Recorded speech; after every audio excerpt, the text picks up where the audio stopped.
Hello everyone, my name is Jarnay Smith and today I will be demonstrating how to make a Ethernet cable.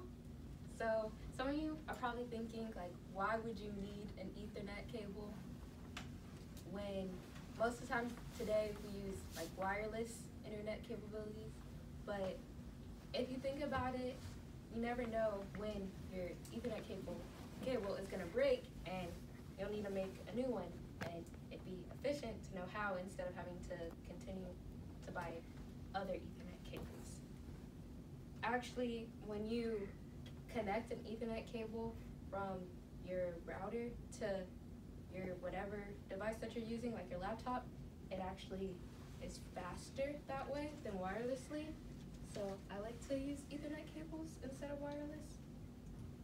So what you would need is a cable. This is a Cat5 cable, and you would need crimpers and ends or RJ45s. You can also use these. These are tools to strip the cables, and also a cable tester, but you clearly don't need them. It's just something that could help. So start by taking the cable and cutting it down to the size that you need.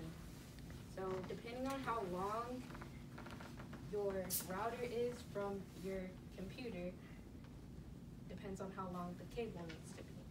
So if you see on the cable, it says amount of feet right here, 550 feet. So that means there's 550 feet left from the box. So what you can do is subtract that from the amount that you need. So if you need 4 feet of cable, then you would go from 550 to 546, because that would be a 4 feet difference. That's a quick tip. But we're just going to use this entire cable for practice. And you'll begin with stripping it. You just take the outside layer off, spin it around to break it open, twist it off, and now you separate them. You separate the orange, the green, the blue, and the brown from each other so that you can get appropriate distance to make it easier.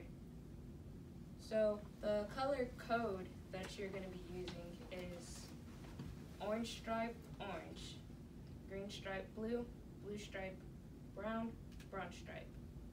So right now, I'm just separating all of them into the correct order. And the reason why you're using this order is because this is the standard order. Technically, you can use whatever order as long as you have the same order on the other end. But this order is supposed to be proven to make your wireless connection stronger, and if you're having a longer cable, this is going to be the most efficient way for you to get connectivity. So now that I have everything separated into the correct order, I'm going to put them together, mess around with it a little, and just straighten it all out. Now that they're straightened, I will cut it down to about the same size as my finger, from here to here.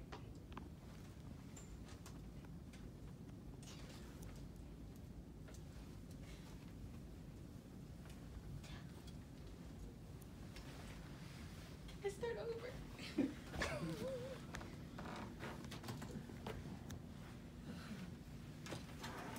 I'm gonna use some scissors.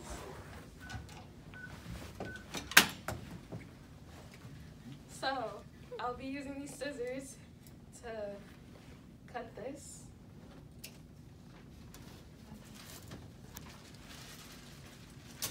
So grab an RJ45 and make sure that it's about the same length.